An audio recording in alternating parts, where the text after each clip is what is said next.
تو ہم میں سے کتنے لوگ ایسے ہیں کہ جن کو سمجھ میں آ رہا ہوتا ہے کہ یہ اللہ پاک اس کلام کے ذریعے ہم سے کیا بات کر رہے ہیں؟ ہمارے ایک دوست ہیں، میں پرائیویسی کی وجہ سے ان کا نام نہیں لیتا،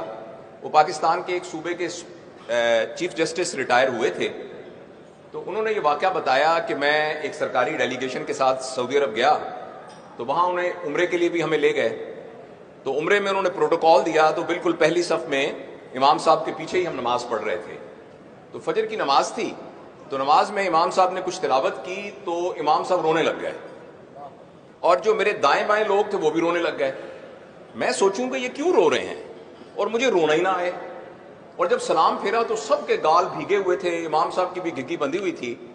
مجھے بڑی شرم آئی کہ مجھے تو رونا ہی نہیں آیا، پتہ نہیں کوئی ایسی کیا خاص بات تھی۔ تو میں نے ساتھ والے سے پوچھا، اس نے کہا آپ نے سنا نہیں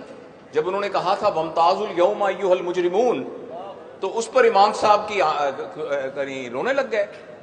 تو اس نے کہا اس کا کیا مطلب ہے؟ انہوں نے کہا اس کا مطلب یہ ہے کہ قرآن کی آیت ہے جس میں اللہ پاک کہیں گے کہ آخرت میں سب لوگ اکٹھے ہی ہوں گے بیٹھے ہوئے، تو اچانک اللہ پاک یہ کہیں گے کہ اے مجرموں آج تم الگ الگ ہو جاؤ،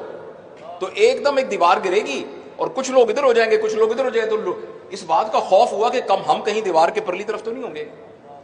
تو وہ جو چیف جسٹس تھے نا، وہ کہتے میں اس وقت تو نہیں رویا، لیکن اپنے کمرے میں آ کے میں نے دیوار پہ سر مار مار کے رویا کہ میں نے قانون کی اتنی اتنی کتابیں پڑھی ہوئی ہیں، لیکن مجھے اس بات کی سمجھ نہیں آئی کہ اللہ پاک نے قرآن میں کیا کہا۔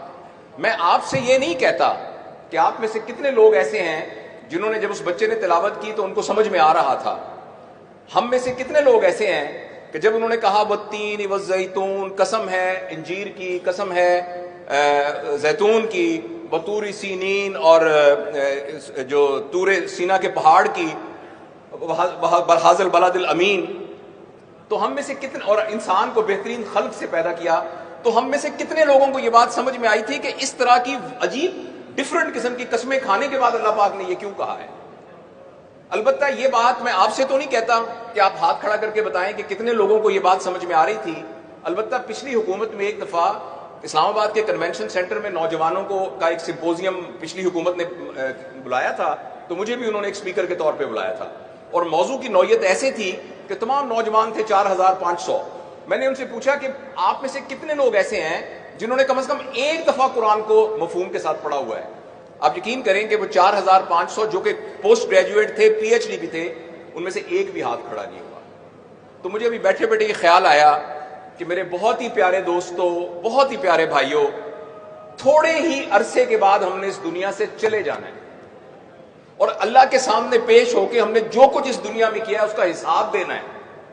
اس حساب میں ساتھ حضرت ابو بکر صدیق بھی حساب دے رہے ہوں گے، حضرت عمر، حضرت علی بن ابی طالب، حضرت عثمان، صحابہ، یہ سب حساب دے رہے ہوں گے جنہوں نے اپنی پوری، اور میں اور آپ بھی وہاں کھڑے ہو کے اللہ کے سامنے حساب دے رہے ہوں گے۔ آج کی اس تقریب میں میرے خیال میں آپ سے دست بدستہ گزارش کرتا ہوں، ٹیک ہوم میسج یہ ہے کہ آپ کے بچے کے ایف ایس سی میں نمبر نہیں آئے، اس بات پر گھر میں 10 دن سوگ ہوتا ہے، تو اس بات پر بھی سوگ ہونا چاہیے کہ میرے بچے کو تو قرآن کا پتہ ہی نہیں ہے۔ بچے کو کیا، مجھے بھی نہیں پتا۔ میں ایک جگہ کا بڑا افسر ہوں، میں بہت مالدار ہوں، میری بڑی پراپرٹی ہے، میں نے ایک دفعہ بھی قرآن کو مفہوم کے ساتھ نہیں پڑھا۔ آپ حضرات کچھ لوگوں کا تعلق آرمی سے ہے، آپ ایک ایکسپیڈیشن کے لیے کوئی بھیجیں اور ان کو ایک مینول دیں جس میں سارا روڈ میپ ہو، اور وہ آپ کا جو بندہ ہے وہ وہاں جائے اور جا کے وہ روڈ میپ ہی نہ کھولے۔ تو اس طریقے سے اللہ تعالیٰ نے اس دنیا میں ہمیں بھیجا تھا کہ ہم یہاں آ کر لارجر دین لائف کوئی کام کر کے جا سکے۔ نبی کو مثال کے طور پر بھیجا اور ایک مینول بھیجا۔ میں آپ سے صرف گزارش کرنا چاہتا ہوں کہ میں کوئی عالم نہیں ہوں، کوئی لمبی چوڑی آپ سے کوئی مذہبی گفتگو نہیں کر سکتا، صرف یہ گزارش کرتا ہوں کہ آج سے ایک عہد کر لیجئے کہ آج سے، کل سے نہیں، آج سے گھر کے تمام افراد کو اکٹھے کر کے کم از کم آدھے گھنٹے کے لیے سارے لوگ اہتمام سے قرآن کا کم از کم ایک رکوع ترجمے کے ساتھ پڑھیں گے۔ میں آپ کو پوری ذمہ داری سے کہتا ہوں آپ یہ گھر میں کرنا شروع کر دیجئے۔ قرآن خود معلم ہے، قرآن خود ہمیں سکھانے لگ جائے گا۔ جہاں آپ کو کوئی مشکل کمپلیکیشن ہو تو علماء حضرات سے رابطہ کیجئے، البتہ لیکن قرآن ہمیں خود پڑھنے کے لیے اللہ تعالیٰ نے نبی کریم صلی اللہ علیہ وسلم کے ذریعے سے اللہ ہم سے مخاطب ہوا ہے، تو اس کے لیے میں آپ سے یہ گزارش کرنا چاہتا ہوں۔ اس پر البتہ میں اپنے دل کی تسلی کے لیے اور اپنے آپ کو بھی میں کمٹمنٹ کرنے کے لیے یہ ضرور کہوں گا کہ آپ میں سے کتنے لوگ، خاص طور پہ ہماری بیٹیاں اور بہنیں، کتنے لوگ اپنے دل میں اس بات کا تہیہ کرتے ہیں کہ آج سے انشاءاللہ ہمارے گھر میں کم از کم ایک رکوع قرآن کا پڑھا جائے گا، ہماری اولاد، ہمارے بیوی بچے، ہمارے گھر کے ملازم، ہمارے کھانا کھانے والے قیامت کے دن ہمارا گریبان پکڑیں گے، ہمارے وہ بچے جن کو ہم نے پڑھا لکھا کھلا کے پتہ نہیں کہاں پہنچا دیا، وہ ہمارا گریبان پکڑیں گے کہ آپ اتنے پڑھے لکھے، اتنے مالدار، اتنا سب کچھ تھے، آپ نے ہمیں ایک دفعہ بھی قرآن نہیں پڑھ کے مفہوم بتایا، آپ کو پتہ ہی نہیں سورہ کہف میں کیا لکھا ہوا ہے، آپ کو پتہ نہیں سورہ اعراف میں کیا لکھا ہوا ہے۔ تو میرے بھائیو، یہ میری گزارش تھی، اللہ تعالی ہم سب کو عمل کی توفیق نصیب فرمائے۔